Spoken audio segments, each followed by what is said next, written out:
Welcome back. और ये अपने इस सेशंस की तीसरी क्लास होने वाली है ज्योमेट्री के अंतर्गत।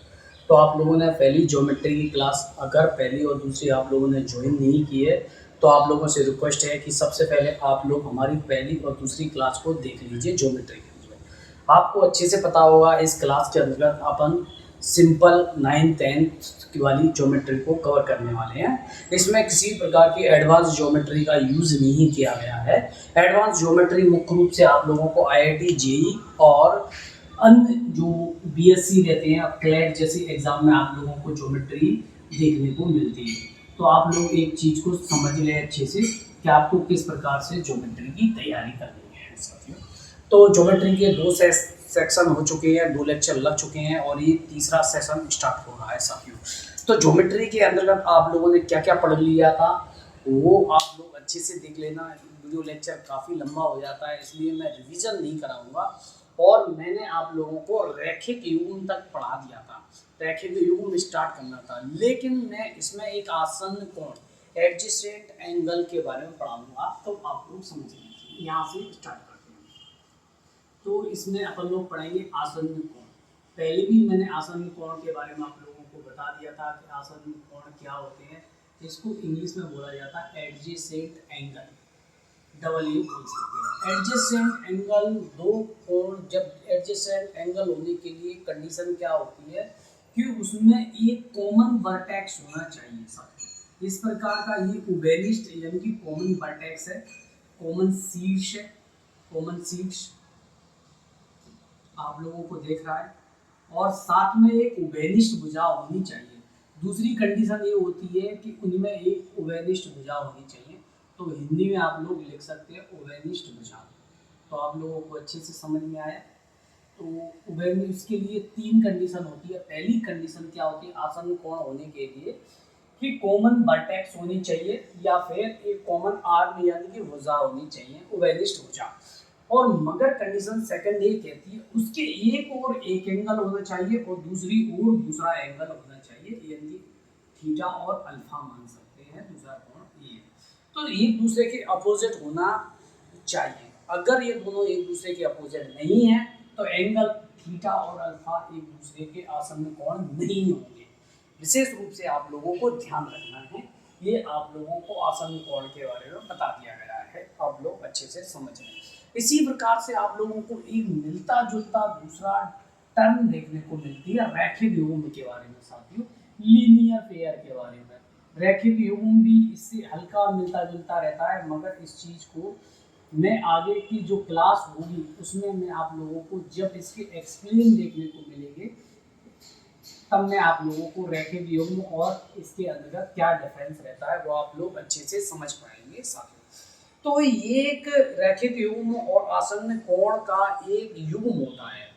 जो रैखिक युग्म और ये जोड़े में रहते हैं, जब भी दो एंगल मिलेंगे या फिर वो रैखिक युग्म में होंगे या फिर आसन्न कोण के रूप में होंगे साथियों। तो उसके लिए क्या होती है एक उभयनिष्ठ भुजा होती है साथियों। इसमें भी वही कंडीशन है कि इसमें भी एक उभयनिष्ठ भुजा देखने को मिलेगी, मगर ये एक रेखा में देखने को नहीं मिल सकता है, मगर ये एक रेखा के रूप में मिलेगा।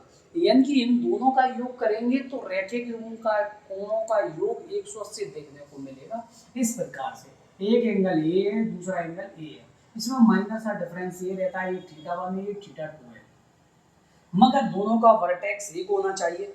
जैसा कि आप लोगों को दिख रहा है इसमें वर्टेक्स की जरूरत ही नहीं पड़ रही है। दूसरी चीज मगर इसमें सबसे इंपॉर्टेंट टॉपिक ये रहता है इसमें कॉमन आर्म यानी कि उभयनिष्ठ भुजा का होना जरूरी है। ये उभयनिष्ठ भुजा आप लोगों को देखने को मिल रही है। अगर आप लोगों को कोई चीज़ समझ नहीं आती है तो आप लोग हमें कमेंट में करके बताएं, जिससे मैं नेक्स्ट क्लास में और अच्छे से एक्सप्लेन करने की कोशिश करूंगा साथियों। इसमें रैखिक युग्म में जो कोण रहते हैं वो संपूरक होते हैं।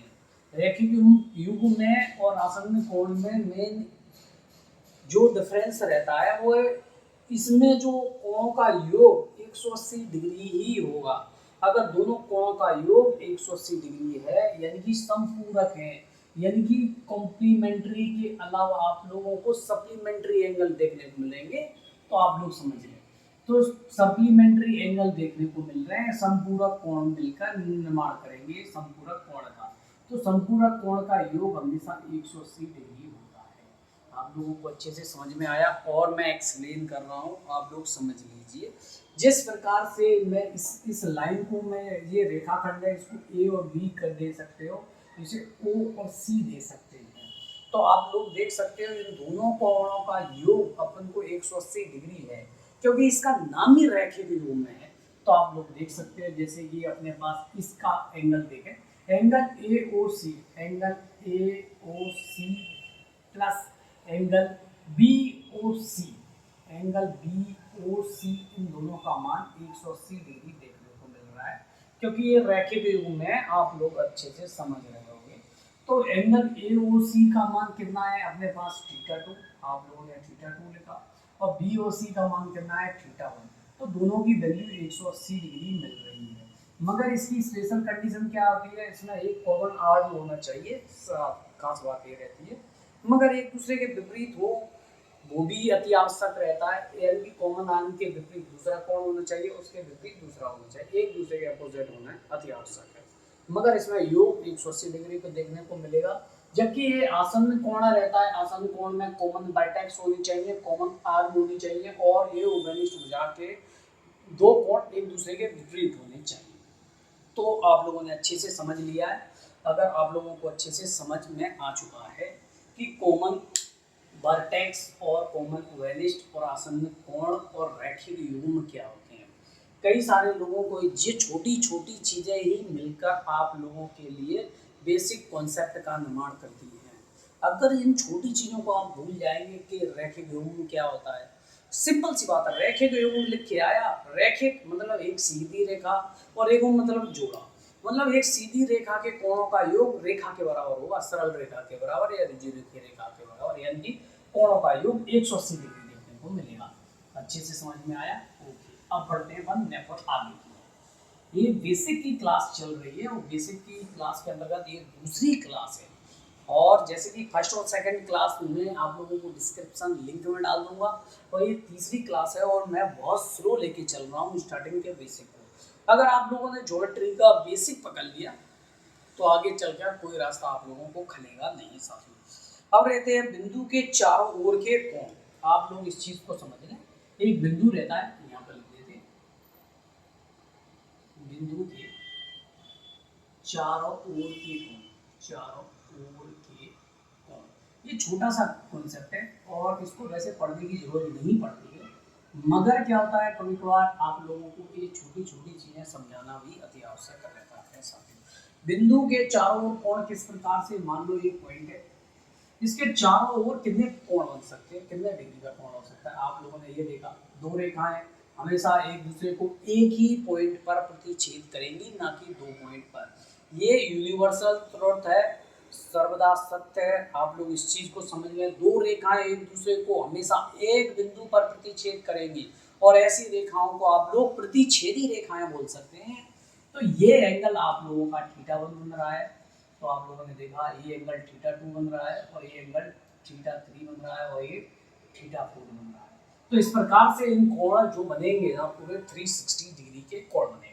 तो आप लोग इस छोटी सी प्रॉपर्टीज को और समझिए, θ1 प्लस θ2 प्लस θ3 प्लस θ4, और ये सब मिलकर 360 डिग्री का निर्माण करेंगे, यानी जो कोण रहेगा 360 डिग्री का होगा साथ। और एक और कॉन्सेप्ट क्या होता है, अब समद्विभाजक का कॉन्सेप्ट और समझ लीजिए, इसी के साइड में आप लोगों को समद्विभाजक किस प्रकार से बनता है आप लोगों को अच्छे से समझ में आ जाएगा। रैखिक युग्म और आसन्न कोण आप लोगों को अच्छे से समझ में आ चुके हैं। तो आप लोग रेखाखंड, एक रेखाखंड एक कोण को दो बराबर भागों में बांटता है। तो बांटता कब है, उसकी एक कंडीशन रहती है। तो एक कोण, एक रेखाखंड किसी कोण को दो बराबर रेखाखंड में बांटता है, तो उसे समद्विभाजक कहते हैं। यानी कि जो रेखाखंड है और एक रेखाखंड एक कोण को, इस प्रकार का कोई कोण बन रहा था, यानी कि ये इस प्रकार का जो पूरा एंगल था, ये आप लोगों के पास थीटा था। तो देखो, एक रेखाखंड किसी कोण को, ये रेखाखंड है, आप लोगों को समझ में आ जाएगा, ये रेखाखंड है भाई, ये रेखाखंड है, किसी कोण को दो भागों में डिवाइड बांटता है, रेखाखंड दो बराबर भागों में बांटता है। कैसे? अगर इसने दो बराबर भागों में बांटा तो इसका मान और इसका मान बराबर होगा। आप लोगों को अच्छे से समझ में आएगा। अगर ये थीटा है, आप लोग इसे थीटा 1 और थीटा 2 बनाते हैं, तो ऐसी स्थिति में थीटा 1 प्लस थीटा 2 हमेशा थीटा के बराबर होगा। तो आप लोगों को अच्छे से समझ में आया? क्या आप लोग बताइए। या फिर आप लोग इसे इस प्रकार से बोल सकते हो, अगर मैं इसको नाम दे दूं, ये बी, ये सी, ओ, तो इसका सेकंड इस प्रकार से देखने को मिलेगा, इसका utilize angle A O B, angle A O B का मान आधा होगा किसके बराबर? एंगल ए ओ सी और किसके बराबर? हाफ होगा angle B O C, angle B O सी। आप लोगों को अच्छे से समझ में आया? समद्विभाजक कब होगा? जब एक रेखाखंड एक कोण को दो बराबर भागों में बांटे, तो उस कोण को समद्विभाजक कहते हैं। और इस प्रकार के जो दोनों बटे हुए कोणों का योग जो स्टार्टिंग में बने हुए कोणों के योग के बराबर होता है, यानी कि बड़े एंगल का योग छोटे दोनों छोटे के हाफ हाफ के बराबर होगा। ये और समझ लीजिए, ये अपने पास समद्विभाजक की प्रॉपर्टीज थी। तो आप लोग समझ लें समद्विभाजक कैसे बन रहा है। तो ये इसका भी यूज आप लोगों को सवालों में देखने को मिल सकता है और मिलेगा, आम बात यकीन मान के चलिए। तो अभी आप लोगों की ये पूरी क्लास बेसिक की चल रही है और मैं इस क्लास के अंदर आप लोगों को पूरा बेसिक ही कवर करवा रहा हूँ, जीरो लेवल से। ओके, अब चलते हैं नेक्स्ट पॉइंट की ओर।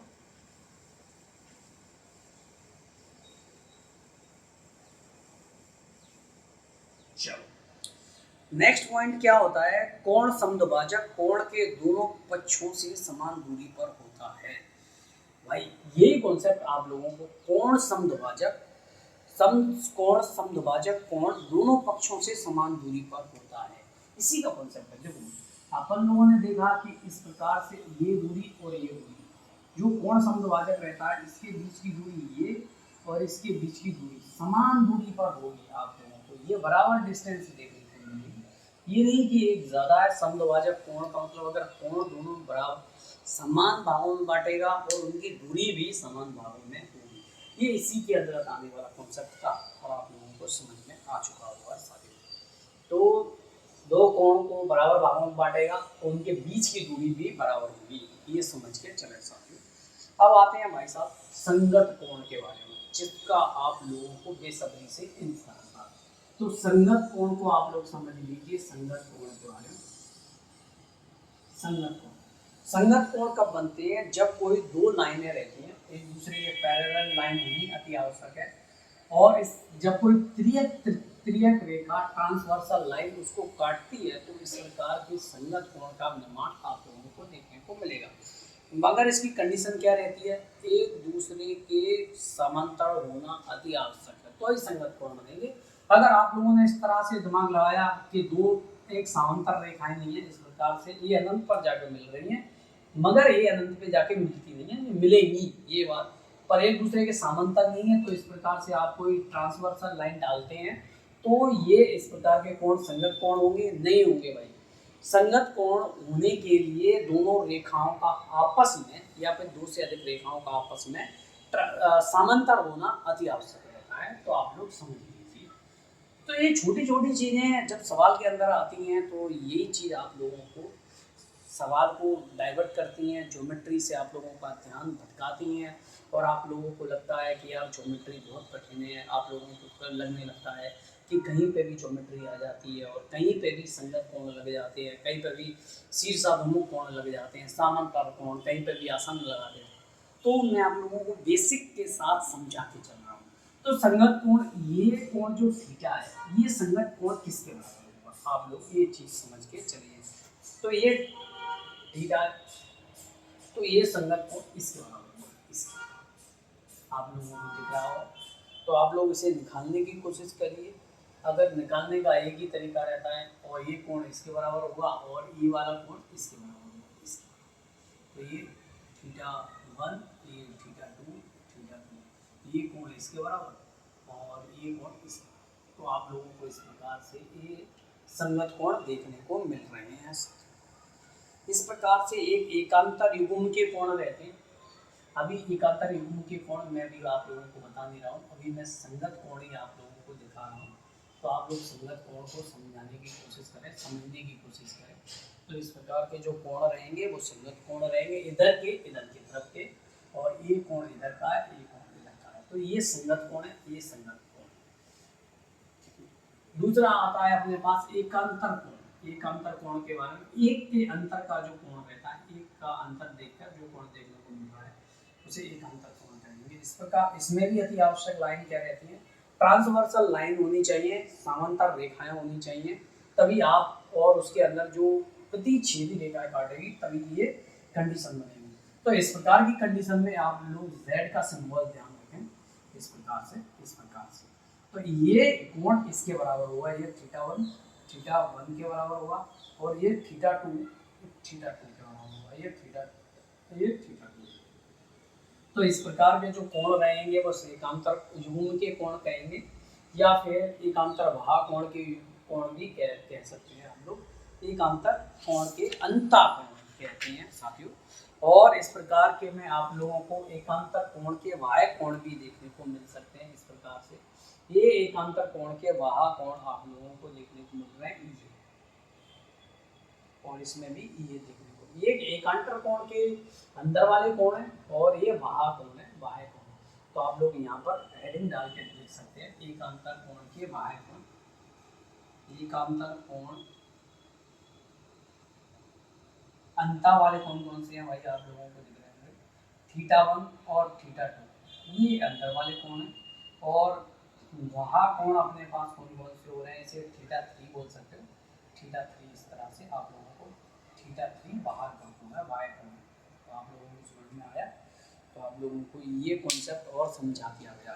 थोड़ा सा और है, फिर इसके बाद पूरा अपन सवाल सॉल्व करेंगे, किस प्रकार के सवाल देखने को मिल रहे हैं आप लोगों को धीरे धीरे समझ में आते जाएंगे।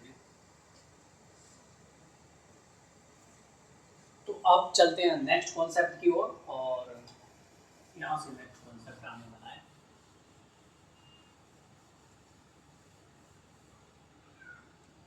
नेक्स्ट कॉन्सेप्ट में क्या होता है, त्रियक रेखा के एक ही कोण के बने कोण। तो त्रियक रेखा तो पहली बात क्या होता है, दो रेखाएं समांतर रेखाएं होनी चाहिए, और उसके अलावा जो तीसरी रेखाएं रहती है वो एक दूसरे को काटती हुई जाती है, तो उस रेखा को त्रियक रेखाएं कहते हैं, यानी कि ट्रांसवर्सल लाइन बोला जाता है। ट्रांसवर्स एक ही ओर के कोणों का योग हमेशा 180 डिग्री होता है। त्रियक रेखा के, लिख लीजिए, त्रियक रेखा के एक ही ओर के बने कोणों का योग, बने कोणों का योग 180 डिग्री होता है। आप लोगों को अच्छे से समझ में आया? तो आप लोगों ने देखा, देखिए आप लोगों को अच्छे से समझ में आएगा। तो ये इस प्रकार का ये था, एकांतर कोण था, Z जैसी कंडीशन का बन रहा था। तो ये एकांतर कोण है, मगर एक ही ये अपोजिट डायरेक्शन में, ये अपोजिट डायरेक्शन में इस प्रकार से इसका कोण का मान थीटा था। आप लोग उसे प्रूव करने की कोशिश करिए, थीटा था। तो इस प्रकार का जो एक रेखा है, तो इस कोण का मान कितना हो जाएगा, 180 माइनस थीटा। तो आप लोगों को अच्छे समझ में आया? तो इस प्रकार से यहाँ पर भी आप लोगों को जो कोण दिख रहा था, ये Z था, ये थीटा 1 था। दोनों कोणों का योग अगर लोग जोड़ने की कोशिश करेंगे तो एक ही प्रकार के इन कोणों का योग निकाल लेंगे, तो ये हो जाएगा 180 माइनस थीटा 1 प्लस एक थीटा 1। तो कोणों का योग आप लोगों को थीटा 1 से थीटा 1 कट जाएगा, तो 180 डिग्री देखने को मिल रहा है। तो यही अपने पास कॉन्सेप्ट था। तो एक ही ओर के कोणों का योग हमेशा 180 डिग्री होता है। तो आप लोगों को अच्छे से समझ में आया। अब चलते हैं नेक्स्ट कॉन्सेप्ट की ओर।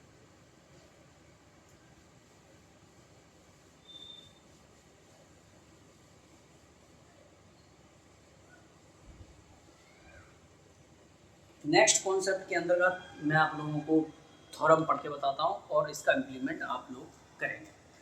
तो एक त्रियक रेखा के एक ही ओर बने एक तिर्यक रेखा के एक ही ओर बने कोणों का योग 180 डिग्री होता है, समझे। मगर इसमें क्या होता है, एक तिर्यक रेखा के एक ही ओर बने कोणों के समद्विभाजक कोणों का योग 180 की नहीं होगा, इसमें 90 डिग्री होगा, क्योंकि आधा हो गया है। इसमें समद्विभाजक का कॉन्सेप्ट आप लोगों को देखने को मिल रहा है। मगर इसी प्रकार से ये तिर्यक रेखा है कोई, और ये ट्रांसवर्सल लाइन अच्छे से ड्रॉ करते हैं।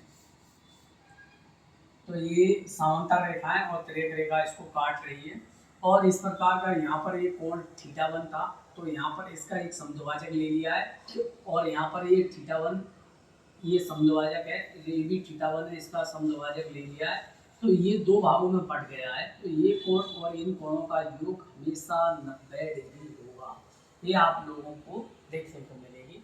तो आप लोग इसे लिखने का प्रयत्न कीजिए, और मैं बोल रहा हूँ तिर्यक रेखा के एक ही ओर बने कोणों के समद्विभाजक कोणों का योग 180 डिग्री होता है। आप लोग लिखने की कोशिश करें, अगर लिख नहीं पा रहे हैं तो मेरे आप टेलीग्राम चैनल पर जुड़ जाइए। टेलीग्राम चैनल का लिंक मैं आप लोगों को डिस्क्रिप्शन में डाल देता हूँ। उसका नाम है सावित्री विद्यापीठ, सावित्री विद्यापीठ। आप लोग इस टेलीग्राम चैनल पे जाके फॉलो कर सकते हैं मुझे, और उसमें जुड़ जाइए, और जो मैं पढ़ा रहा हूँ उसके नोट्स आप लोगों को इसके अंदर डाल दूँगा। तो आप लोगों की ये थोड़ी जितनी थी उतनी कंप्लीट हो कर दी गई है कोणों से संबंधित। कल की इस क्लास में आप लोग इसके कॉन्सेप्ट को पढ़ के आइएगा, और मैं एक एक बारीकी के साथ थोड़ी के कॉन्सेप्ट को समझाने की कोशिश करूँगा। ये बेसिक 3 क्लास थी, इसके बाद आपको कॉन्सेप्ट देखने को मिलेंगे, और किस प्रकार के कॉन्सेप्ट रहते हैं, उनका इम्प्लीमेंटेशन क्या होता है, कहाँ कहाँ पर आप इम्प्लीमेंट कर सकते हैं। तो आप लोग जुड़े रहिए, और कल की क्लास से आप लोगों का इसका यूज़ देखने को मिलेगा। तो एक बार आप रिवीजन कर लीजिए, सबसे इम्पोर्टेंट चीज़ ये रहती है। तो आप लोगों को पॉइंट के बारे में क्या पता था, एक ऐसी आकृति जिसकी ना तो लंबाई होती है, ना चौड़ाई होती है, और ना ऊंचाई होती है, कुछ भी नहीं रहता है, ना तो इसकी त्रिज्या होती है। आप पॉइंट के बारे में एक शब्द बोल सकते हैं, एक ऐसा वृत्त जिसके पास त्रिज्या नहीं रहती है, ना के बराबर, वृत्त ही नहीं है, बस पॉइंट। दूसरे नंबर पे आती है रेखा के बारे में। रेखा क्या होती है, अनंत बिंदुओं से रेखा का निर्माण होता है। अनंत रेखा के पास सिर्फ लंबाई होती है, और जिसकी लंबाई को आप लोग डिफाइन नहीं कर सकते हो। तीसरे नंबर पे सबसे इम्पोर्टेंट चीज रहती है रेखा खंड के बारे में साथियों। रेखा खंड किसे कहते हैं, जब कोई रेखा का एक टुकड़ा निकाल लिया जाता है तोड़ के, तो वो रेखा खंड कहलाएगा। चौथे नंबर पे आती है किरण के बारे में। किरण की सबसे बड़ी खास बात क्या रहती है, इसका एक एंडिंग पॉइंट होता है या स्टार्टिंग पॉइंट होता है, लास्ट छोर नहीं होता है। तो किरण के बारे में आप लोगों को बता दिया गया है। फिर आते हैं शीर्षाभिमुख कोण क्या होते हैं, कुछ कोणों से संबंधित कोणों के प्रकार के बारे में पढ़ाया था। कोणों के प्रकार, कोणों के कितने प्रकार रहते हैं, कोण सामान्यतः 3 से 4 प्रकार के देखने को मिलेंगे। न्यून कोण, समकोण और अधिक कोण, उसके बाद ऋजुरेखीय कोण।